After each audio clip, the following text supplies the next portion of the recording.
The smell hit me before I even reached the den, and it stopped me cold in the middle of a dead run. Silence. Not the good kind, the kind that comes after something goes wrong. I had left my litter with a human standing guard, and now, 6 hours later, I was sprinting back through the dark with my claws already out, my heart slamming against my ribs, because a guard who makes no sound at all is a guard who might already be dead.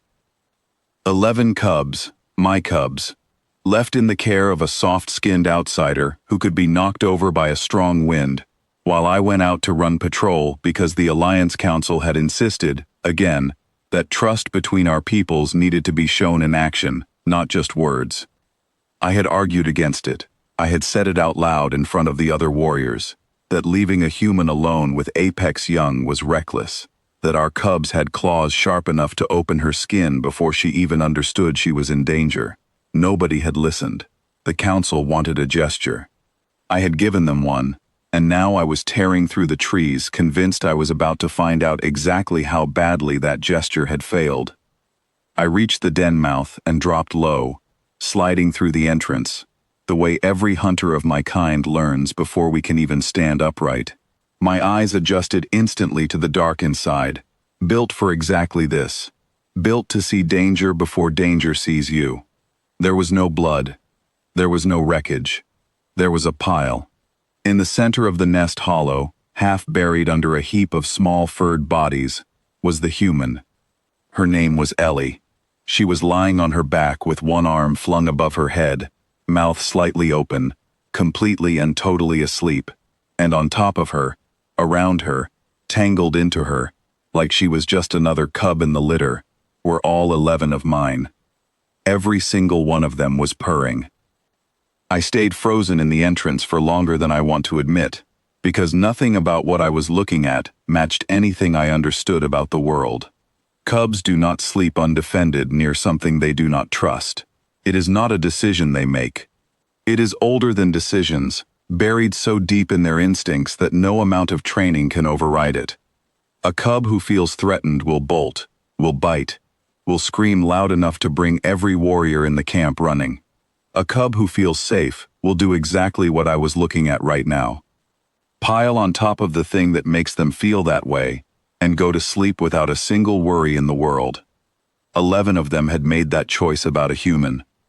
I stepped closer, slow, silent, claws still out, because some part of my body refused to believe what my eyes were telling it. One of the cubs, the smallest one, a runt named Vashi who still could not climb the den wall without sliding back down twice, cracked one eye open and looked straight at me. She did not startle. She did not scramble away.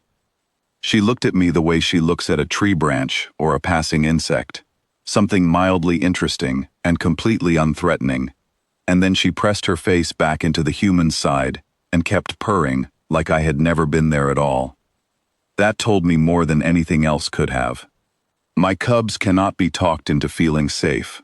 They either feel it in their bones or they do not, and there is no performance clever enough to fake it past them.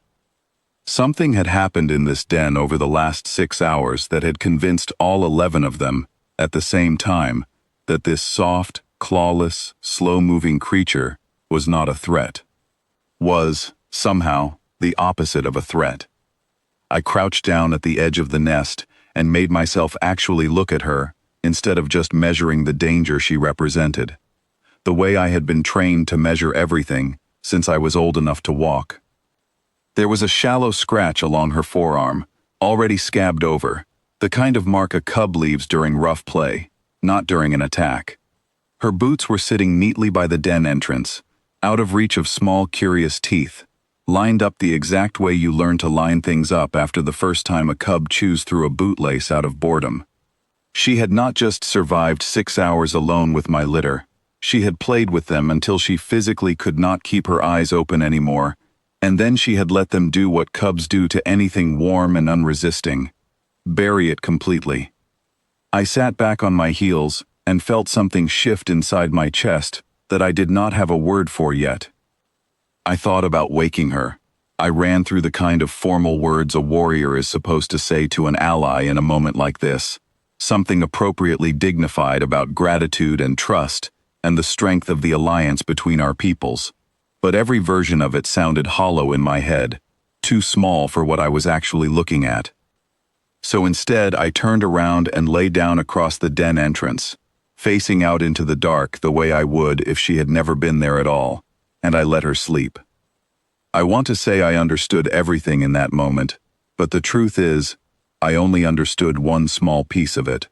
I understood that she had not failed her watch. She had never needed to keep one. Not really. Not against danger from outside.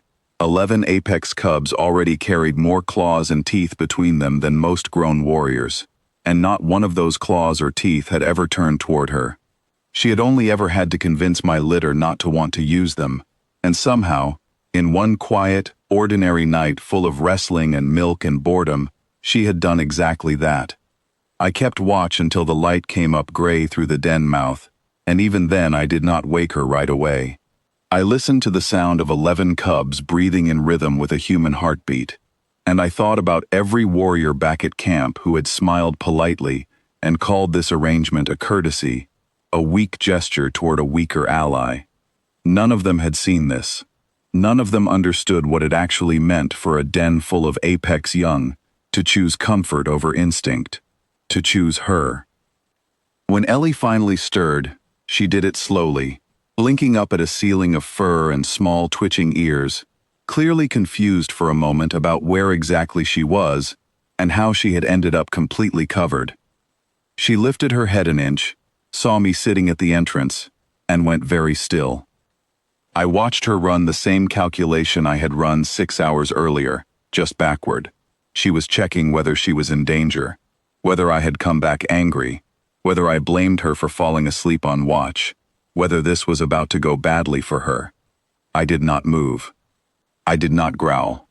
I let her work it out on her own, the way I would let a cub work out a puzzle instead of solving it for them. Slowly, carefully, she started laughing. Quiet at first, then louder, one hand coming up to cover her mouth so she would not wake the pile still purring on top of her. I asked her what was funny. She said she had been so sure she was about to be in trouble, and instead, she had woken up buried under 11 sleeping cubs like some kind of furniture, and honestly, in her own words, this was the strangest job she had ever agreed to take. I told her it was not a job, not anymore. A job is something you do because someone tells you to.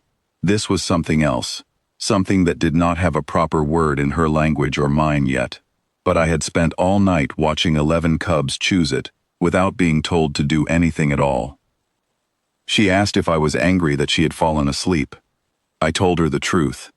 I had been furious, running back through the trees convinced I would find nothing but silence and blood. I had been ready to tear apart whatever had gone wrong.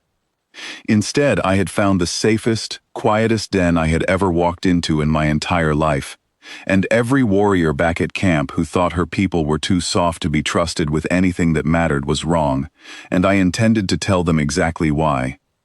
She went quiet for a moment, looking down at the small shape still curled against her, and then she said something I have never forgotten. She said that back where she came from, people used to believe that trust had to be earned through strength, through proving you could win a fight before anyone would ever let their guard down around you. But apparently, at least with my cubs, all it had taken was staying still long enough and being kind long enough for 11 small predators to decide on their own that she belonged. I did not have an answer for that right away. I am still not sure I have found the right one. What I know is this: my people build our whole world around strength, around claws and speed, and the sharp edges of instinct honed over 10,000 generations. We measure worth in what a creature can do to us if it chooses to.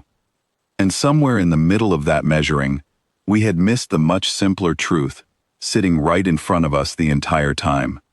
Strength is not the only thing a cub's instincts will trust.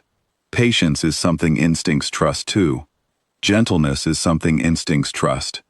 A creature does not need claws sharp enough to kill in order to be sharp enough to matter. Ellie stayed with the den long after that night, and every warrior who ever doubted her eventually walked past the nest hollow and saw the same thing I had seen.